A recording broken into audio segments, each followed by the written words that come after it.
Hello everyone, I am Sunny your physics teacher. Welcome back to my YouTube channel. Hydrodynamics के आज के इस lecture में हमें एक बिल्कुल अलग हटके एक छोटे से टॉपिक को पढ़ेंगे और वो है मैग्नस इफेक्ट या curved motion of A spinning ball. तो आज का हमारा टॉपिक है मैग्नस इफेक्ट। छोटा सा टॉपिक है। मैग्नस इफेक्ट मतलब curved motion of A spinning ball. ठीक है, तो अब देखो मैग्नस इफेक्ट की डेफिनेशन क्या है। When a spinning ball is thrown then the real path will be different of expected path। मतलब जब हम एक स्पिनिंग बॉल को थ्रो करेंगे ना, तो उस स्पिनिंग बॉल का जो रियल पाथ है, जो वास्तविकता में जो पाथ लेगी, वो किससे अलग होगा? एक्सपेक्टेड पाथ से। मतलब हमने स्पिनिंग बॉल को थ्रो कर दिया इनटू एयर, तो जैसा कि हम सोच रहे होंगे ना कि इस स्पिनिंग बॉल को ये पाथ लेना चाहिए, वो स्पिनिंग बॉल वो एक्सपेक्टेड पाथ नहीं लेगी जो हम एक्सपेक्ट कर रहे होंगे, कोई दूसरा पाथ लेगी। ठीक है, मतलब real path will be different of expected path. In fact उस बॉल का कुछ कर्व्ड मोशन आएगा। ठीक है, curved motion of A spinning ball, इसी को क्या बोलते हैं? Magnus effect. It is called Magnus effect. अब ये किसके ऊपर बेस्ड है? बर्नौली थ्योरम के ऊपर ही बेस्ड है। Based on Bernoulli theorem. जो ओरिजेंटल ट्यूब के लिए होते हैं ना Bernoulli theorem, P plus half rho v square is equal to constant, इसी के ऊपर बेस्ड है मैग्नस इफेक्ट। ठीक है, अब देखो मैग्नस इफेक्ट को समझते हैं अच्छे से। मान लो ये हाइट काफी ज्यादा है। ऐसा मान लो आप एक डैम के ऊपर खड़े हो, डैम की हाइट काफी ज्यादा होती है ना। ठीक है, डैम की हाइट काफी ज्यादा होती है। ऐसा मान लो आप डैम के ऊपर खड़े हुए हो। ठीक है, और आपने क्या किया, एक फुटबॉल को यहां से ऐसे आराम से छोड़ दिया, रेस्ट से रिलीज कर दिया, ऐसे छोड़ दिया फुटबॉल को बिना घुमाए, ऐसे आराम से छोड़ दिया, और यहां पे एयर है। ठीक है, तो आपको क्या लगता है कि इस फुटबॉल को कौन सा पाथ लेना चाहिए? ऐसे एक्सपेक्टेड पाथ तो ये है, ये फुटबॉल ऐसे आनी चाहिए, फुटबॉल की रफ्तार लगातार बढ़नी चाहिए। फुटबॉल का एक्सपेक्टेड पाथ तो ये है, जो कि हमें लग रहा है कि इस फुटबॉल को ऐसे आना चाहिए अंडर ग्रेविटी। क्योंकि मैंने इस बॉल को स्पिन करके नहीं छोड़ा, बिल्कुल आराम से ऐसे रेस्ट से रिलीज कर दिया, तो हमें क्या सोचेंगे कि इस फुटबॉल को ऐसे आना चाहिए। ठीक है, और ये फुटबॉल ऐसे ही आएगी, मतलब रियल पाथ भी यही होगा। Real path of football will be expected path. जैसा कि इस फुटबॉल का पाथ हम एक्सपेक्ट कर रहे हैं, वास्तविकता में इस फुटबॉल का पाथ ऐसा ही होगा। ठीक है, तो यहां पे कोई मैग्नस इफेक्ट नहीं है, नो मैग्नस इफेक्ट, क्योंकि इस बॉल को मैंने घुमा के नहीं छोड़ा ना, फुटबॉल को स्पिन करके नहीं छोड़ा, आराम से ऐसे छोड़ दिया, तो मैग्नस इफेक्ट की तो बात ही पैदा नहीं होती। मतलब नो मैग्नस इफेक्ट का मतलब real path of this football will be equal to expected path. अब देखो वही डैम है, हाइट काफी ज्यादा है। ठीक है, मैंने यहां पे डैम को ही क्यों लिया? क्योंकि डैम की हाइट काफी ज्यादा होती है। सिग्निफिकेंटली हमें मैग्नस इफेक्ट नजर आ सके, इसलिए मैंने डैम को लिया यहां पे। ठीक है, डैम के ऊपर यहां पे हम खड़े हैं और यहां पे एयर है। ठीक है, अब मैंने क्या किया, फुटबॉल को यहां से रेस्ट रिलीज कर दिया, लेकिन कुछ ऐसे घुमा के। ठीक है, कुछ ऐसे स्पिन करके, कुछ एंगुलर वेलोसिटी देके यहां से रिलीज कर दिया। ठीक है। तो यहां पे देखो इस फुटबॉल को मैंने स्पिन करवा के छोड़ा है, ठीक है। तो हम क्या सोचते हैं, एक्सपेक्टेड पाथ क्या होना चाहिए इस फुटबॉल का? ये हमें तो ऐसा ही लगता है कि ये फुटबॉल ऐसे स्पिन करती करती ऐसे आनी चाहिए, ये एक्सपेक्टेड पाथ है। लेकिन ऐसा नहीं होता। ये फुटबॉल वास्तविकता में बेशक से ट्राई करके देख लेना, ये फुटबॉल ऐसे घूमती हुई कुछ इस पाथ को फॉलो करती हुई आएगी, ठीक है। इसे कर्व्ड पाथ को, curved path of spinning ball, ठीक है। तो ये रियल पाथ होगा इसे स्पिनिंग फुटबॉल का। इसी को बोलते हैं मैग्नेस इफेक्ट। अब इसके पीछे का साइंटिफिक रीजन क्या है कि ये जो स्पिनिंग बॉल है ऐसे घूमती हुई इस पाथ को क्यों फॉलो कर रही है? हमें तो ऐसा लगता है ये बॉल ऐसे घूमती हुई ऐसे आनी चाहिए थी, लेकिन इस स्पिनिंग फुटबॉल ने ये पाथ वास्तविकता में क्यों फॉलो किया, इसके पीछे का साइंटिफिक रीजन हमें अब पता चलेगा, ठीक है। तो देखो यहां पे एयर भी है, ठीक है।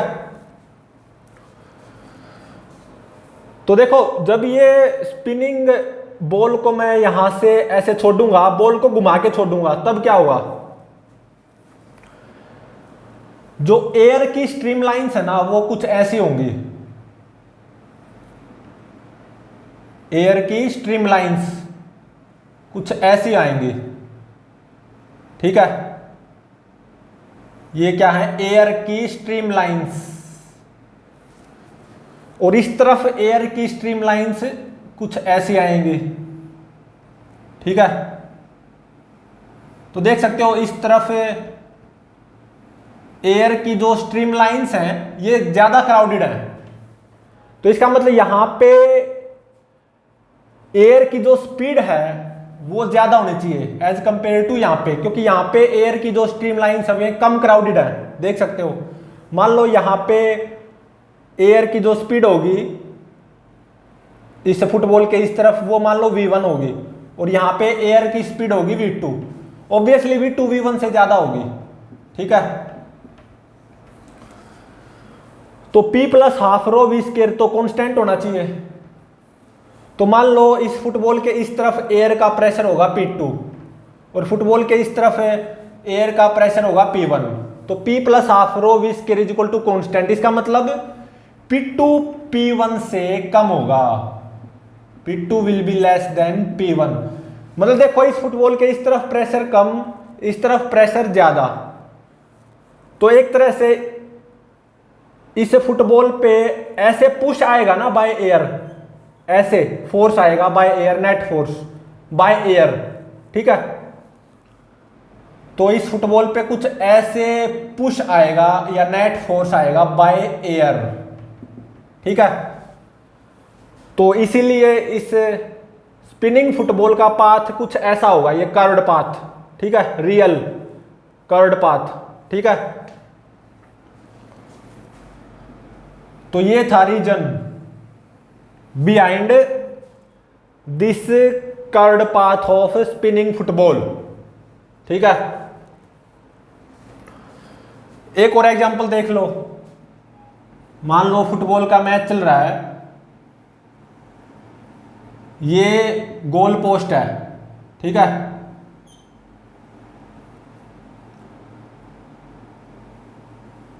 और ये मेरी फुटबॉल है।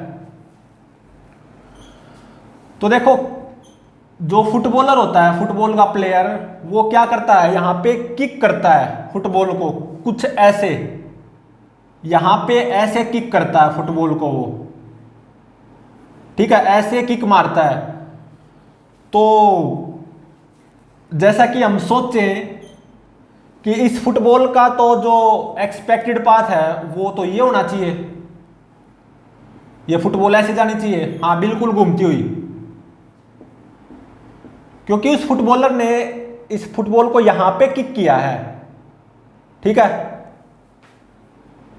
मतलब एक तरह से फुटबॉलर के पैर के द्वारा यहां पे फुटबॉल के यहां पे इंपल्स आया है, तो इस इंपल्स का एंगुलर इंपल्स भी आ जाएगा, जिसके कारण जस्ट आफ्टर दिस इंपल्स या just after kick by footballer इस बॉल को ऐसे एंगुलर वेलोसिटी मिल जाएगी, ठीक है।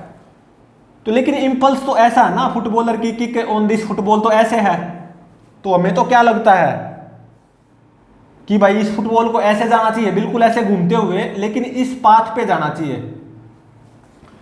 लेकिन होता क्या है, ये जो फुटबॉल है ना कुछ ऐसा पाथ फॉलो करते हुए जाती है, कर्ड पाथ। ये जो स्पिनिंग फुटबॉल है ऐसे घूमती हुई इस कर्ड पाथ पे जाती है।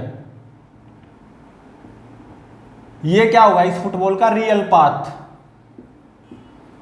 ठीक है। एक्सपेक्टेड पाथ से तो डेविएट होगी फुटबॉल। इसके पीछे का रीजन क्या है, मैग्नस इफेक्ट। क्योंकि ये स्पिनिंग फुटबॉल है ना, फुटबॉलर ने कुछ यहां पे किक मारी है इस फुटबॉल को, तो इसको एंगुलर वेलोसिटी मिल जाएगी फुटबॉल को, बिल्कुल स्पिनिंग फुटबॉल बन गई है।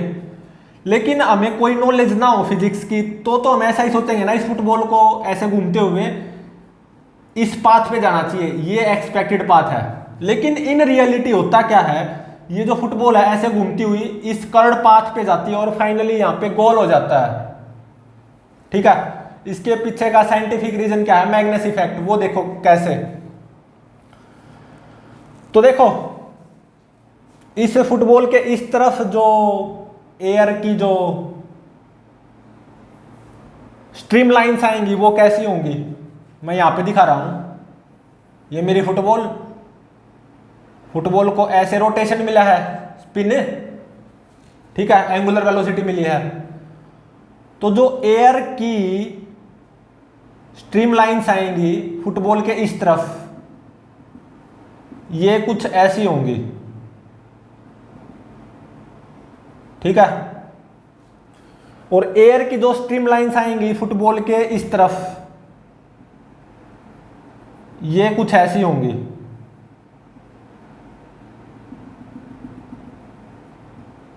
अब देखो ये एयर की स्ट्रीम लाइंस ज्यादा क्राउडेड हैं एज कंपेयर टू दिस। तो मान लो यहां पे एयर की जो स्पीड होगी वो मान लो v2 होगी, और यहां पे एयर की जो स्पीड होगी फुटबॉल के इस तरफ है वो मान लो v1 होगी। तो ऑब्वियसली v2 v1 से ज्यादा होगी, ठीक है। और मान लो फुटबॉल के इस तरफ एयर का प्रेशर वो होगा P2 और फुटबॉल के इस तरफ एयर का प्रेशर होगा P1।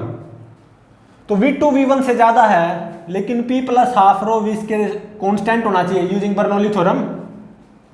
तो एक तरह से P1 क्या P2 से ज्यादा नहीं हो जाएगा, बिल्कुल। तो इधर प्रेशर ज्यादा, एयर का प्रेशर इस तरफ ज्यादा, एयर का प्रेशर इस तरफ कम। तो एक तरह से बाय एयर इस फुटबॉल पे कुछ ऐसे पुश मिलेगा, कुछ ऐसे, मतलब बाय एयर इस फुटबॉल पे कुछ ऐसे फोर्स आएगा, नेट फोर्स। तो सीधी सी बात है ये फुटबॉल कुछ ऐसा पाथ लेगी, obviously net force by air, ठीक है।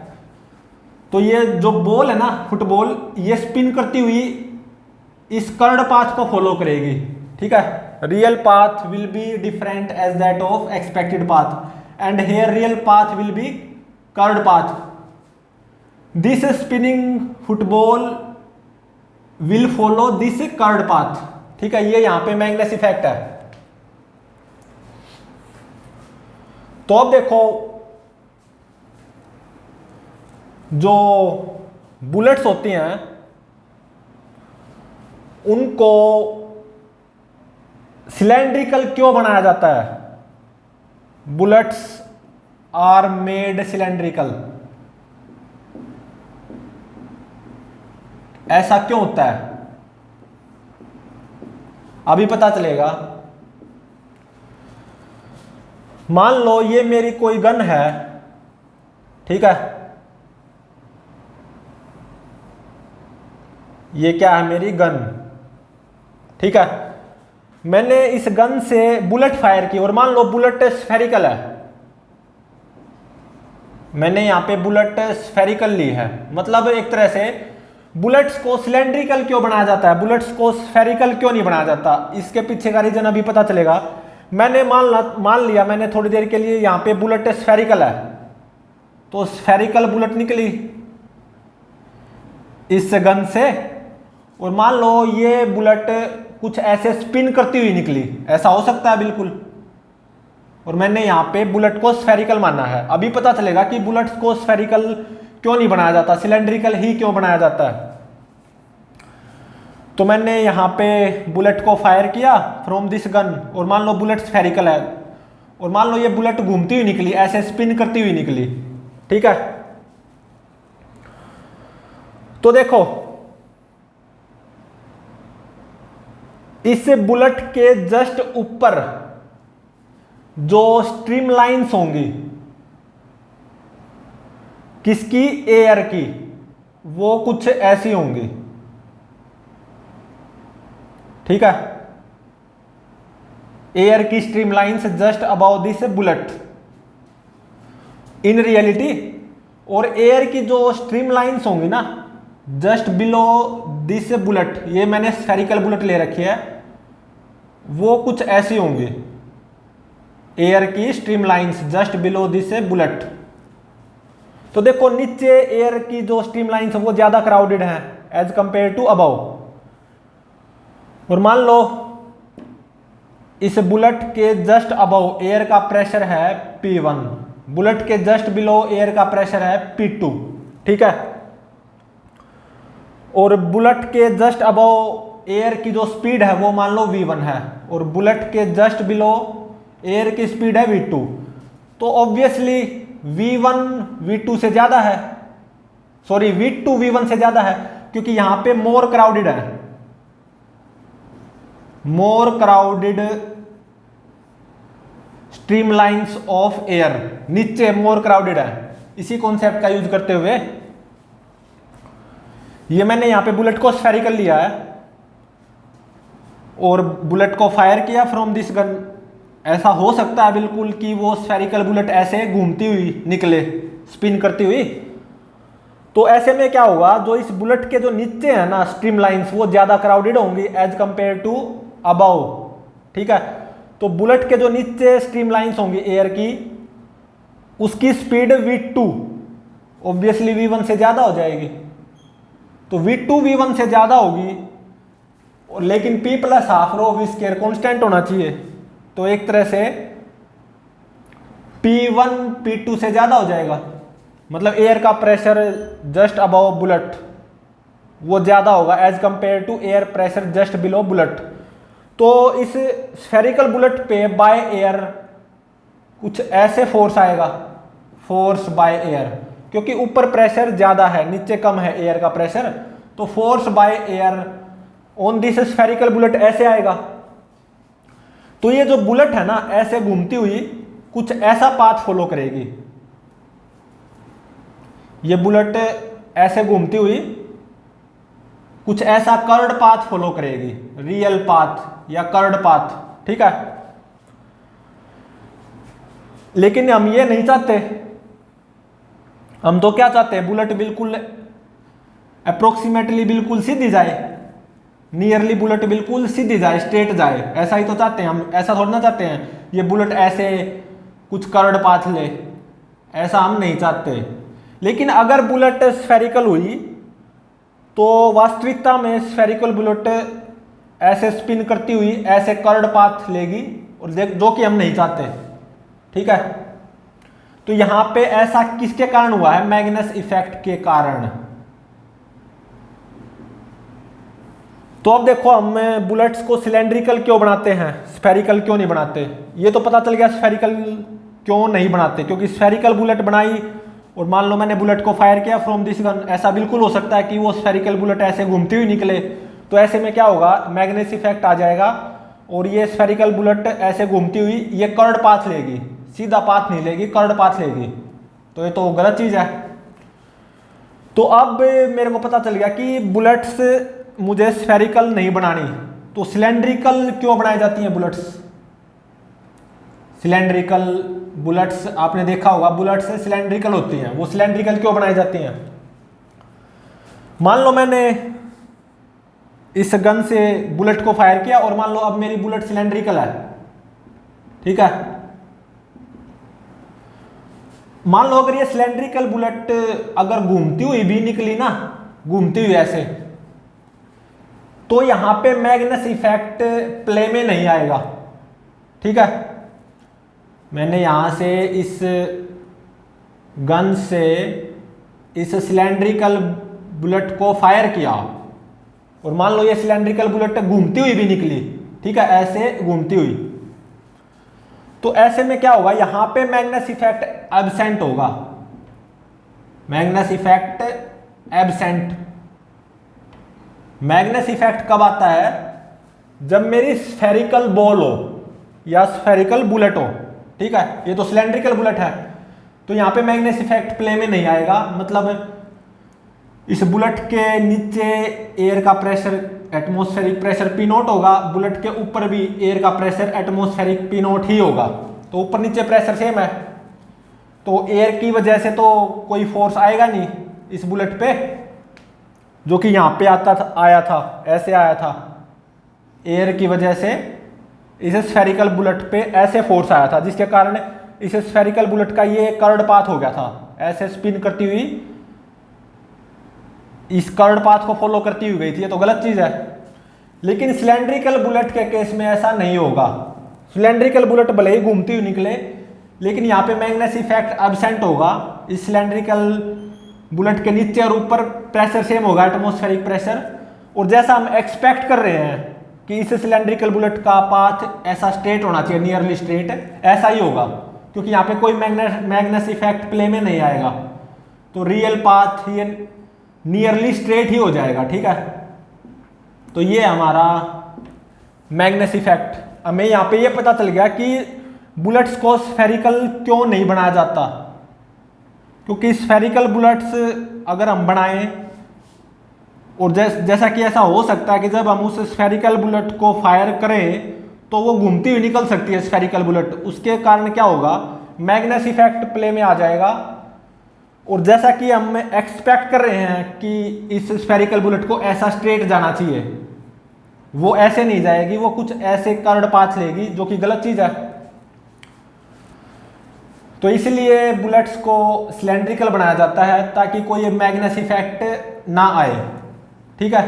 एक्सपेक्टेड पाथ और रियल पाथ दोनों सेम हो जाए, नियरली स्ट्रेट पाथ, ठीक है। तो प्लीज चैनल को लाइक, शेयर और सब्सक्राइब जरूर करें।